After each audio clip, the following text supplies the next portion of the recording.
Sors de chez moi, vieille femme. Je demande le divorce. Tu ne m'as apporté que malchance.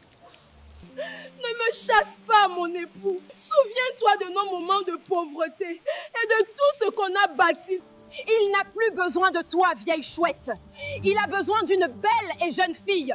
Alors sors d'ici. Laissons cette vieille ici. Je suis ta nouvelle épouse. Rentrons dans notre palais. Je l'ai supporté dans sa pauvreté. Maintenant qu'il est riche, il m'abandonne comme une vulgaire personne. On raconte que Port Eden est une ville où les rêves se transforment en réalité. Une ville de limousines chromées, de néons qui brillent jusqu'à l'aube et d'un argent qui semble affluer sans fin. Oh, mes chers, il nous faut des proies somptueuses pour cette nuit, n'est-ce pas? Rires étouffés. Il y a de belles prises ce soir. Nous ne rentrerons pas bredouilles. Ce soir, je compte bien repartir avec un magnate. Mais pour certaines personnes guidées par la cupidité, ces rêves se tissent sur les larmes d'innocents. Comme d'habitude, il ne répond pas à mes avances. Je suis certaine qu'il est encore avec l'une de ses maîtresses. Il existe une loi tacite que beaucoup de jeunes femmes séduisantes oublient. La vie pardonne beaucoup, mais détruire sciemment un foyer bâti par les sacrifices et les prières d'une autre finit toujours par se payer. Et tôt ou tard, ce prix est réclamé parfois de la manière la plus cruelle. Ce soir, je vais vous parler d'une femme nommée Clara, et à la fin de cette histoire vous comprendrez pourquoi certaines portes ne doivent jamais être forcées. Clara n'était pas née dans l'opulence. Elle venait d'un hameau isolé de la côte nigériane, d'une famille modeste qui vivait de la terre et d'un peu de pêche. Ses parents, Effé et Soki, étaient travailleurs et droits. Son père vendit la seule parcelle qu'il possédait pour payer les frais d'études de sa fille dans la grande ville. Sa mère s'économisa, sauta des repas, tissa des pagnes pour rassembler chaque naira nécessaire au départ. Il rêvait qu'elle décroche un diplôme et qu'elle tende une main à toute la famille pour les extraire de la misère. Arrivée à Port Eden, tout changea pour Clara. La ville la submergea, façades lumineuses, vitrines soignées, téléphones étincelants, chaînes de restaurants aux noms ronflants. Elle regarda ses tenues d'autrefois, ses habits simples, et se dit qu'elle méritait mieux. Trop belle pour la pauvreté, pensa-t-elle. Trop belle pour les privations. Elle voulait la facilité, peu importait le prix. Au lycée, elle avait connu un jeune homme sérieux nommé Tinde.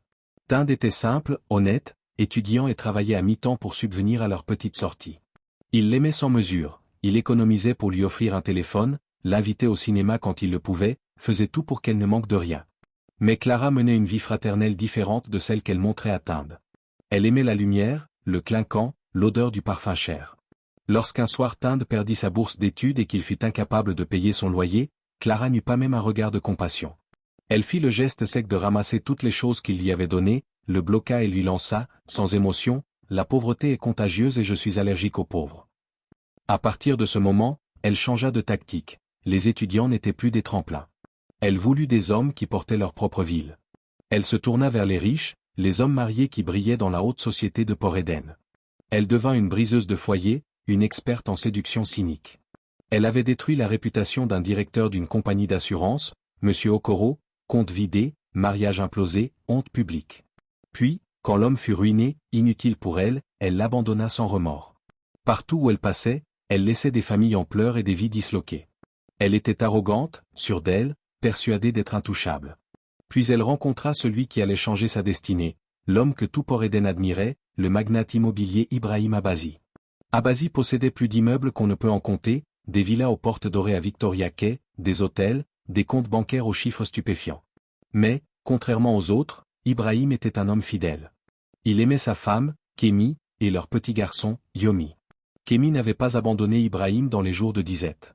Elle était restée, la compagne patiente qui avait partagé les chaussures usées, les ambitions, les nuits d'inquiétude. Ibrahim n'était pas du genre volage. Le week-end, il rentrait chez lui, déposait ses dossiers, retrouvait la chaleur d'une famille. Il était un mari entier. Quand Clara aperçut ses voitures luisantes et sa villa, une idée fixe s'installa dans son esprit. Elle devait devenir la maîtresse de cette maison. Elle voulait l'odeur du cuir du volant, les repas servis, les chambres qui n'avaient jamais connu la poussière d'un foyer pauvre. Dès lors, elle passa à l'offensive. Elle étudia les habitudes d'Ibrahim, où il déjeunait, avec qui, par quelle rue il passait. Elle soudoya un employé du restaurant de la Marina pour obtenir son numéro. Elle envoya des messages tardifs, elle écrivit des poèmes mous au goût des restaurants chics. Ibrahim l'ignora poliment. La première humiliation éveilla en elle une colère sourde. Un soir, dans un hôtel 5 étoiles, elle feignit la maladresse, se jeta sur lui en laissant son parfum capiteux envahir son écharpe. Mais Ibrahim se montra d'une froideur blessante. « Ma fille, je suis marié. Respecte-toi et rentre chez toi. » Il dit ces mots assez fort pour que la salle entière entende. Les regards, les rires étouffés. Pour la première fois, Clara fut rejetée en public. Son orgueil, piqué, se transforma en rage. Elle jura qu'il lui fallait cette maison, que si Ibrahim ne la lui donnait pas par amour, elle la prendrait par d'autres moyens. Elle partit alors à la recherche d'un pouvoir qu'elle ignorait encore, le pouvoir des anciens rituels, des forces que la ville moderne méprisait. Elle voyagea jusqu'aux bords ombragés de la forêt sacrée de Igbara, où vivait un vieux mage connu sous le nom d'Onyeka le Murmurant. Sa hutte était emplie d'artefacts, d'ossements polis, de flacons d'onguents, d'encens qui brûlaient depuis des décennies. L'air y était lourd, parfumé d'un mélange d'herbes et d'un relent ancien. Onyeka l'observa longtemps, ses yeux comme deux braises. Il la prédit, « Tu joues à équilibrer la mer. Tu vas déranger la paix des femmes. » Clara, les mains pleines de billets, ignora les mises en garde. « Donne-moi ce que je veux. Je ne veux pas d'avertissement. Je veux le contrôle. » Elle tendit l'argent, et Onyeka accepta, à contre-cœur, en souriant comme si la pluie allait tomber sur le feu. Il lui remit 2 objets enveloppés, une petite boîte d'ivoire scellée par une peau et un flacon d'un liquide épais, noir comme la nuit sans lune. Tu verseras une goutte de cela dans sa boisson et cliqueras la boîte au moment précis. Le lien sera fait. Il ne t'appartiendra pas seulement physiquement, sa volonté tombera entre tes mains. Mais souviens-toi, tout pouvoir exige un tribut. Les larmes d'une femme ne demeurent jamais sans réponse. Clara se moqua des paroles et revint à Port-Eden, avec en elle une certitude froide. Elle choisit une soirée où Ibrahim présidait un dîner d'affaires. Un serveur complice verserait le liquide dans le verre de son vin. Clara, depuis une table reculée, observait. Ibrahim leva le verre, porta le breuvage à ses lèvres. À l'instant où le liquide noir effleura sa langue, Clara fit le geste appris, elle ouvrit la boîte et la claqua contre elle. Le bruit sembla se répercuter comme un écho sourd dans la salle. Puis il y eut un silence subtil, un basculement presque imperceptible. Au lendemain de cette nuit, la maison d'Ibrahim bascula. Quand il se réveilla, l'affection qu'il éprouvait pour Kémy s'était évaporée comme au soleil. Son regard envers elle était devenu dur, étranger. D'un geste qui glaça le sang, il rassembla ses affaires, hurla des reproches qui ne trouvaient pas de sens et jeta la femme de sa vie et leur fils hors du foyer.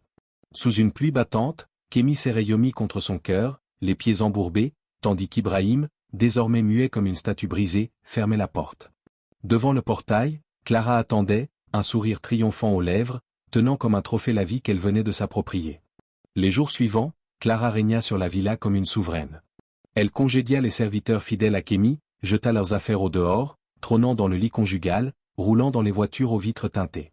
Elle dépensait sans compter, organisait des fêtes fastueuses pour ses amis de la ville, riait des appels des parents qui suppliaient de l'aider. Mais une malédiction a une voix lente. Abonne-toi pour suivre l'intégralité de l'histoire.